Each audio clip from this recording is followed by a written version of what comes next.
નમસ્કાર મિત્રો, સ્વાગત છે આપ સૌનું અમારી યુટ્યુબ ચેનલમાં। તો હાલ મિત્રો હવામાન વિભાગે વરસાદની આગાહી અને મિત્રો આજે ક્યાં ક્યાં પડશે વરસાદ।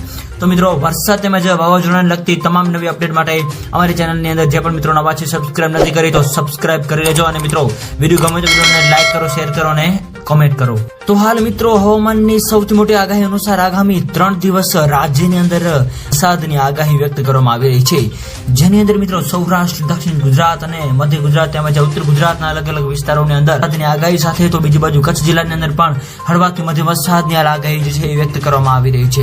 આ સાથે સાથે બીજી બાજુ મિત્રો હવે નક્ષત્રોની અંદર પણ મિત્રો ભારે વરસાદની આગાહી વ્યક્ત કરવામાં આવી રહી છે।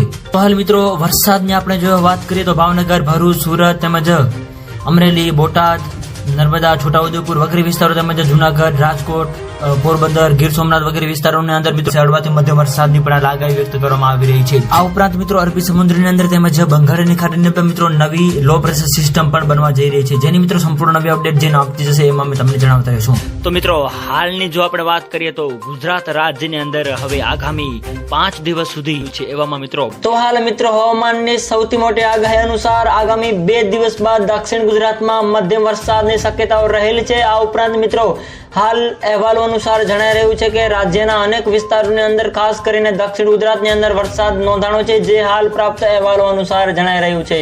આ ઉપરાંત મિત્રો રથયાત્રાના દિવસે અમદાવાદ સહિતના અનેક વિસ્તારોની અંદર વરસાદી માહોલ જોવા મળશે અને સાથે સાથે 3 દિવસ બાદ હવામાનની સૌથી મોટી આગાહી અનુસાર રાજ્યના વિવિધ વિસ્તારોની અંદર ભારેથી અતિ ભારે વરસાદ પણ પડી શકે છે, જે પણ હાલ પ્રાપ્ત અહેવાલો અનુસાર જણાઈ રહ્યું છે। વગેરે વિસ્તારોમાં પણ મિત્રો ભારેથી અતિ ભારે વરસાદ જોવા મળી રહ્યો છે એવું અનુમાન લગાવવામાં આવ્યું। તો મિત્રો વિડીયો ગમે તો વિડીયોને લાઈક કરો, શેર કરો અને સબસ્ક્રાઇબ કરો તેમજ આવો સાથ અને સહકાર આપતા રહો। તો મિત્રો આપ સૌનો ખૂબ ખૂબ આભાર।